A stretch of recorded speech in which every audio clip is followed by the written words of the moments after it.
স্বরাষ্ট্রমন্ত্রী সালাউদ্দিন আহমদের একটি মন্তব্যকে কেন্দ্র করে সংসদের তৃতীয় অধিবেশনের প্রথম দিনই বিরোধী দলের প্রতিবাদে উত্তপ্ত হয়ে ওঠে জাতীয় সংসদ।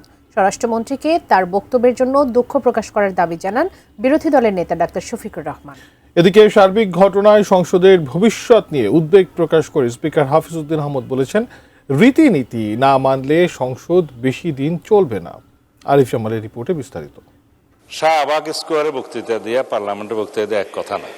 বৃহস্পতিবার ত্রয়োদশ জাতীয় সংসদের তৃতীয় অধিবেশনে জামায়াত ইসলামীর এমপি শফিকুল ইসলামের সম্পূরক প্রশ্নের জবাবে স্বরাষ্ট্রমন্ত্রীর এমন বক্তব্যকে ঘিরে শুরু হয় তুমুল হট্টগোল। পরিস্থিতি নিয়ন্ত্রণে আনতে বারংবার সংসদ সদস্যদের শান্ত থাকার আহ্বান জানান স্পিকার হাফিজউদ্দিন আহমদ। মাননীয় সদস্যবৃন্দ, বসুন প্লিজ, অপেক্ষা করুন। পরে বিরোধী দলীয় নেতা ডক্টর শফিকুর রহমান তার বক্তব্যে অভিযোগ করেন, ত্রয়োদশ সংসদের শুরু থেকে বিরোধী দলকে তুচ্ছ তাচ্ছিল্য করে কথা বলছেন স্বরাষ্ট্রমন্ত্রী। স্বরাষ্ট্রমন্ত্রীকে দুঃখ প্রকাশ ও তার বক্তব্য এক্সপাঞ্জের দাবি জানান তিনি। আজকে একই বক্তব্যে দুইবার উনি অ্যাটাক করে ফেললেন। আমার সঙ্গীরা তো মনে করে, আমি নিজেও মনে করি যে এইটা কালচারাল না, এইটা পার্লামেন্টারিয়ান ফ্যাসিজম।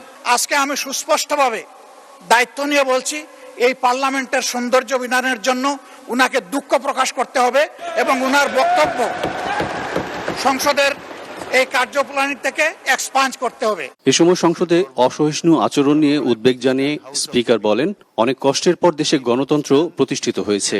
এভাবে চলতে থাকলে সংসদ বেশি দিন চলবে না বলেও সংসদ সদস্যদের সতর্ক করেন তিনি। বিশেষ করে রুলস অফ প্রসিডিওর যদি ফলো করা না হয় তাহলে সংসদ কার্যকর থাকে না। যে কথা মাননীয় বিরোধী দলের নেতা বলেছেন সেটি আমি পরীক্ষা করে দেখব, যদি অসংসদীয় কিছু থাকে তাহলে সেটাকে এক্সপাঞ্জ করা হবে। এর আগে প্রশ্নোত্তর পর্বে পররাষ্ট্রমন্ত্রী ডক্টর খলিলুর রহমান বলেন, মক্কা চুক্তিতে যোগ দেওয়ার বিষয়টি নির্ভর করছে সদস্য দেশগুলোর অভিপ্রায়ের ওপর। এটি বিশ্ব মুসলিম সমাজের আত্মরক্ষার ব্যবস্থা। বাংলাদেশ আর কখনো কারো কাছে মাথা নিচু করবে না বলেও দৃঢ় প্রত্যয় ব্যক্ত করেন তিনি। এই প্যাক্ট তিনটি দেশের ভেতরে হয়েছে। আমরা এতে এই প্যাক্টটিকে ইতিবাচক হিসেবে দেখছি। এতে যোগদান করার বিষয়টি এখনো আসেনি, কারণ এটা নির্ভর করছে যারা এই প্যাক্টের সদস্য তাদের অভিপ্রায়ের উপর। তারা যদি অভিপ্রায় প্রকাশ করেন বাংলাদেশকে এই প্যাক্টে নেবার জন্য, তাহলে পরে আমরা নিশ্চয়ই সেটা ইতিবাচকভাবে বিবেচনা করব। বিশ্ব মুসলিম সমাজের আত্মরক্ষার একটি ব্যবস্থা এবং এটা আমাদের পরিবারের, মুসলিম পরিবারের আভ্যন্তরীণ বিষয়।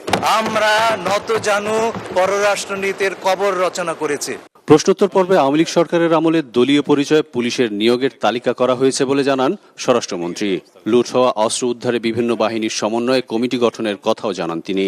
দলীয় ভিত্তিক নিয়োগ যেটা বিগত ফ্যাসিবাদী সরকারের সময় হয়েছে, সেজন্য আমরা তদন্ত পরিচালনা করছি। সেটা প্রায় শেষ পর্যায়ে আছে। দেখা গিয়েছে কয়েকটি জেলায় হাজার হাজার পুলিশ কনস্টেবল, এসআই এবং অন্যান্য পদবীর লোকজন নিয়োগকৃত হয়েছে ফ্যাসিবাদী সরকারের আমলে। Arif Jamal, ATN news, Dhaka.